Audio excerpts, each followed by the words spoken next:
सच्चिदानंद सद्गुरु साईनाथ महाराज की जय हो। अब आपको मैं एक कथा सुनाता हूँ जो सत्य है। बाबा के समय में ये साईं चरित्र में नहीं है ये कथा।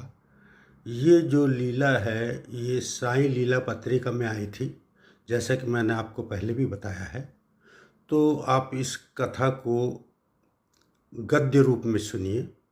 वैसे तो पद्य रूप में भी है, लेकिन इसको मैं गद्य रूप में आपको सुना रहा हूँ कि और इस कथा को सुनने के वीडियो को सुनने के पहले आप पहले इसको लाइक करें, सब्सक्राइब करें और पूरा सुनने के बाद फिर कमेंट्स करें ताकि मैं उनका जवाब दे सकूं। तो इस कथा का मैं प्रारंभ करता हूं। ओम साई राम। माता कृष्ण प्रिया नामक एक महिला जो नागपुर में निवास करती थी, वो कृष्ण की बहुत भक्त थी, परंतु हर माह उन्होंने प्रण लिया था वो शिरडी में जाकर के बाबा को श्री कृष्ण के रूप में पूजा करती थी। ऐसे उनका हर माह नियम बन गया था और वो हमेशा जाती रहती थी। और वो ये मानती थी कि बाबा जो हैं सर्व तत्वों के ज्ञाता हैं। तो ऐसा मान करके उनको पूछती थी और वो जाती थी। ऐसे ही ये लगातार क्रम चलते रहा। उसके बाद क्या हुआ कि सितंबर 1917 में उनकी एक हवेली थी शिमला में, उसका कुछ मुकदमा चल रहा था और वहाँ उनकी उपस्थिति आवश्यक हो गई थी। तो जब ये 1917 में बाबा के पास शिरडी गई तो उन्होंने बाबा से कहा कि बाबा, मुझे एक आवश्यक कार्य से शिमला जाना पड़ रहा है, इसलिए आप मुझे वचन दें कि आप हमेशा मैं जब बुलाऊं तब आ जाएं। तब बाबा ने उससे कहा कि माई, तू अपने कृष्ण को संभाल के रखना, अगर तेरी जरा भी नज़र चूकी तो ये कब भाग जाएंगे तुझे पता नहीं लगेगा। इस प्रकार बोले, नहीं बाबा मैं बराबर ध्यान रखूंगी। और इस प्रकार से माता बाबा का आशीष लेकर के और अपने शिमला धाम को प्रस्थान कर दी। इस प्रकार से वो जब शिमला पहुंची तो अपनी कोठी में जाकर के एक कमरे में उन्होंने भगवान कृष्ण और बाबा का एक चित्र लगा करके और उनकी पूजा करने लगी और भगवत गीता का वो पाठ करने लगी। पाठ करते करते क्या हुआ कि उनको करीब 11 माह बीत गए, 12वां माह भी होने लगा।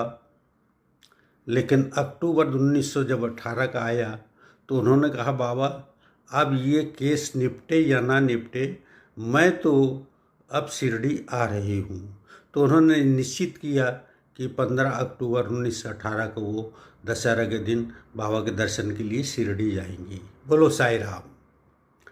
उसके बाद फिर 1918 में ही क्या हुआ कि मुकदमा की आखिरी पेशी फाइनल जो था उसी दिन वहाँ से कोर्ट से हुआ कि 15 अक्टूबर को आपकी फाइनल पेशी है। तो माता ने बोला कि अब मैं ये थोड़ा सा के लिए क्यों मैं करूँ जाऊँ, इसलिए ये पेशी का जो फाइनल मुकदमा निपटा करके ही मैं शिरडी जाऊँगी। तो 15 अक्टूबर 2018 में जब माता पूजन कर रही थी और साथ में भगवत गीता का पाठ कर रही थी तो उनका मन जो है ना बड़ा अशांत रहने लगा।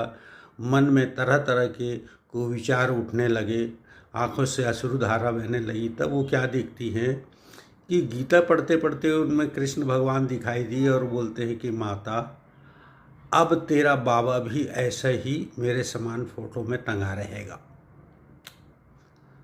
तब माता का दिन भर मन उदास रहता है।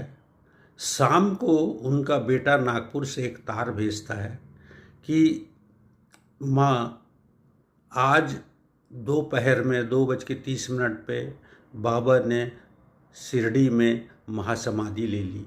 जब तार उन्हें शाम को 6 बजे मिलता है और जब खोल के वो पढ़ती हैं और पढ़ने के बाद में उनकी अश्रुधारा हो जाती है कि बाबा तुम कितने निर्दयी हो, मेरा थोड़ा इंतज़ार भी नहीं कर सके।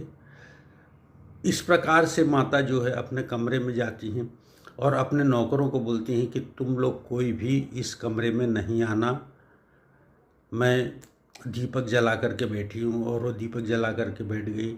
बोलो ओम साई राम।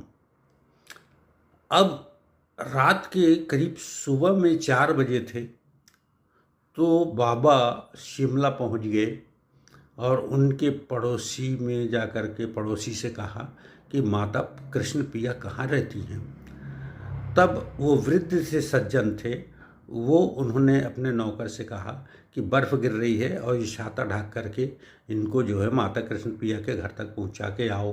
तब वो नौकर जो है उनको लेकर के गया और माता कृष्ण प्रिया के द्वार पे और खटखटाया तो उनका नौकर आया।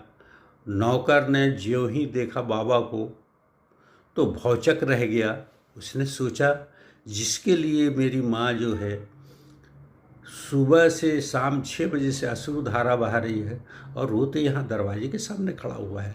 तब वो फौरन उत्सुकतावश गया माता के कमरे में और माता को बोला कि माता आओ आओ, बाबा जी द्वार पे आए हैं।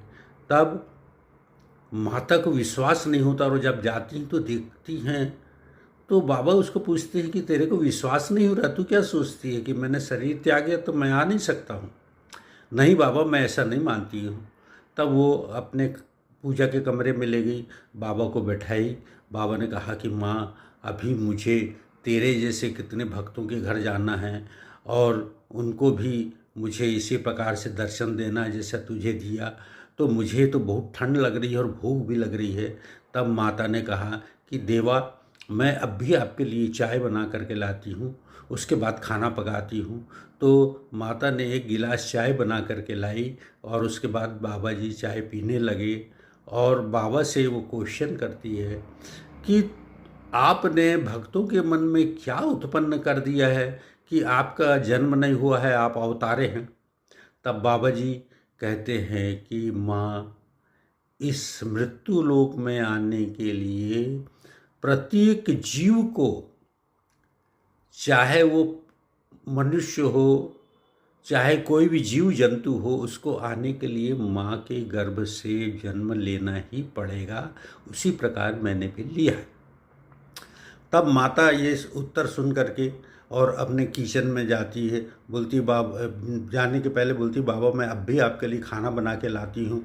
और ये पहुँच जाती है किचन में, खाना बना के लेके आती है। तो वो क्या देखती है कि कमरे में बाबा नहीं हैं और वहाँ पर फूल और अक्षत पड़े हुए हैं। तब माता बोलती है कि बाबा, इतने निर्दयी हो कि तुमने मेरा इंतज़ार भी नहीं किया और चले गए। तब वो क्या करती है कि उस कमरे में जो फूल और अक्षत पड़े हुए थे उन सबको समेट लेती है। तो मेरा सभी जो भी भक्त इस वीडियो को देखे तो वहाँ फूल और अक्षत कैसे आए ये कमेंट्स में ज़रूर लिखें। तो मैं जो भी भक्त इसका सही उत्तर देगा तो मैं जो नेक्स्ट वीडियो बनाऊंगा तो उसका नाम इसमें प्रसारित करूंगा। बोलो ओम साई राम। और इसी के साथ ही मैं वीडियो समापन करता हूं। सच्चिदानंद स्वरूप साईनाथ महाराज की जय।